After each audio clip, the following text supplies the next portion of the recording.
നമ്മുടെ വണ്ടികളിൽ കാണുന്ന ഈ മ്യൂസിക് സിസ്റ്റം കുറച്ച് നാൾ കഴിയുമ്പോൾ നമ്മുടെ ഈ വോളിയം നോബ് വർക്ക് ചെയ്യാത്തൊരവസ്ഥയൊക്കെ പലർക്കും അനുഭവപ്പെട്ടിട്ടുണ്ടാവും. കാര്യം വരുന്നില്ല, നമ്മൾ വോളിയം കുറയ്ക്കുമ്പോൾ ചിലപ്പോൾ വോളിയം കൂടുക, അല്ലെങ്കിൽ വോളിയം കൂട്ടുമ്പോൾ ചിലപ്പോൾ വോളിയം കുറയുക, ഇതുപോലെ വോളിയം ചാടുക, അങ്ങനെയുള്ള കുറെ പ്രശ്നങ്ങൾ വരാറുണ്ട്. ചിലപ്പോൾ കുറച്ച് നാൾ കഴിയുമ്പോൾ ഇത് വർക്ക് ചെയ്യാണ്ട് തന്നെ വരും. ഇത് ശരിയാക്കാൻ വേറെ ഒന്നുമില്ല, ഈ നോബ് അങ്ങ് പുറത്തേക്ക് എടുക്കുക. നോബിന്റെ ഈ കവർ നമുക്ക് ചില കാറുകളിൽ കുറച്ച് പാടായിരിക്കും. ഇതുപോലെ ലോക്കൊക്കെ ഉള്ളതാണെങ്കിൽ ഇച്ചിരി പാടായിരിക്കും. കണ്ടത് ഇച്ചിരി ലോക്കുള്ള ടൈപ്പാണ്. അപ്പോൾ ഇത് എടുക്കാനൊക്കെ ഇച്ചിരി പാടുണ്ടാവും.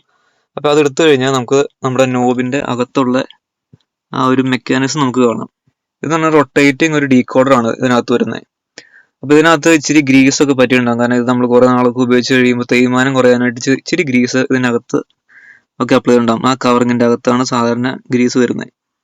അതിനോടൊപ്പം തന്നെ അതിന്റെ കോണ്ടാക്റ്റുകൾ ചിലപ്പോൾ ഓക്സിഡൈസ്ഡ് ആയിട്ട് ചിലപ്പോൾ അത് അതിന്റെ റീഡിങ് വരെ കിട്ടാണ്ടും വരും. അപ്പൊ അങ്ങനെയുള്ള വിഷയത്തിലൊക്കെയാണ് ഈ വോളിയം കുറയ്ക്കുമ്പോൾ കൂടുക, അല്ലെങ്കിൽ കൂട്ടുമ്പോൾ കുറഞ്ഞു പോവുക, അല്ലെങ്കിൽ ചിലപ്പോൾ അനങ്ങാതെ ഒന്നും ഇല്ലാണ്ടിരിക്കുക, അങ്ങനെയുള്ള പ്രശ്നങ്ങളൊക്കെ വരുന്നത്.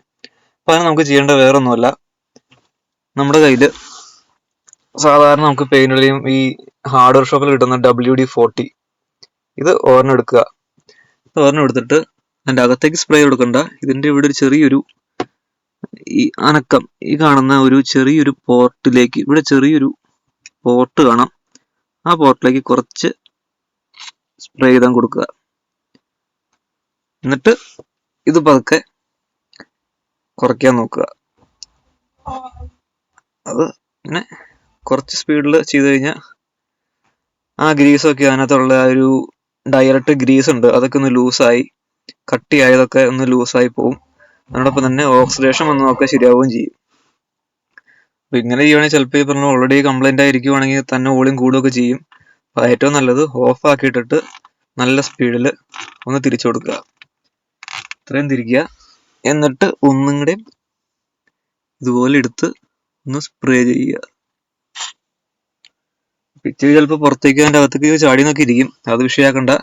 കാരണം ഇത് കണ്ടക്റ്റീവ് ആയിട്ടുള്ള മെറ്റീരിയൽ അല്ല, ഇൻസുലേറ്റർ ആണ്. ഇച്ചിരി അകത്ത് പോയാലും വലിയ വിഷയമൊന്നുമില്ല. എന്നിട്ട് അതുപോലെ ഒന്നും കൂടെ തിരിക്കുക. അത് നിങ്ങൾ ഒച്ച ശ്രദ്ധിച്ചിട്ടുണ്ടാവും, നേരത്തെ ഒരു സ്മൂത്ത് ആയിട്ടുള്ള സൗണ്ട് ആയിരുന്നു, ഇപ്പൊ കുറച്ചും കൂടെയും ഹാർഡ് ആയിട്ടുള്ള സൗണ്ടായി. കാര്യം വേറൊന്നുമല്ല, അകത്തുള്ള ഗ്രീസ് ഒന്ന് ലൂസ് ആവുന്നതാണ് കാണുന്നത്. അപ്പോൾ നന്നായിട്ട് അങ്ങോട്ടും ഇങ്ങോട്ടും ഒന്ന് റൊട്ടേറ്റ് ചെയ്യുക. അത്യാവശ്യം നമ്മൾ കറക്കി, അത്യാവശ്യം ആയെന്ന് വിശ്വസിക്കണം. ഇത് നമ്മൾ ജസ്റ്റ് ഓരോ ക്ലിക്ക് കൂട്ടി നോക്കുക.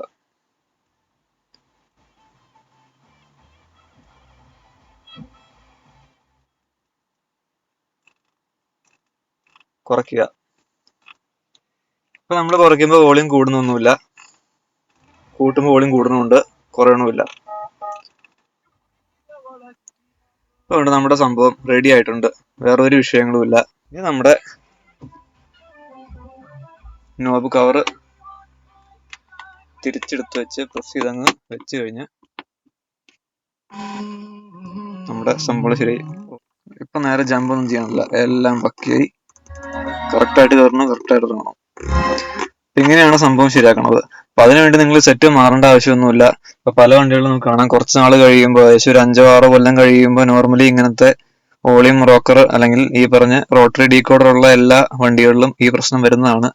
ഇങ്ങനെ ഒരു പരിപാടി ഒപ്പിച്ചു കഴിഞ്ഞാൽ നമ്മുടെ ഈ സംഭവം ഗ്രീസ് നമ്മൾ കളയുകയില്ല, ഉള്ള ഗ്രീസ് ലൂസ് ആയിട്ട് അത്യാവശ്യം ലൂബ്രിക്കേഷൻ നടക്കും. അതുപോലെ തന്നെ ഓക്സിഡൈസ്ഡ് ആയിട്ടുള്ള എല്ലാ സംഭവങ്ങളും മാറുകയും ചെയ്യും.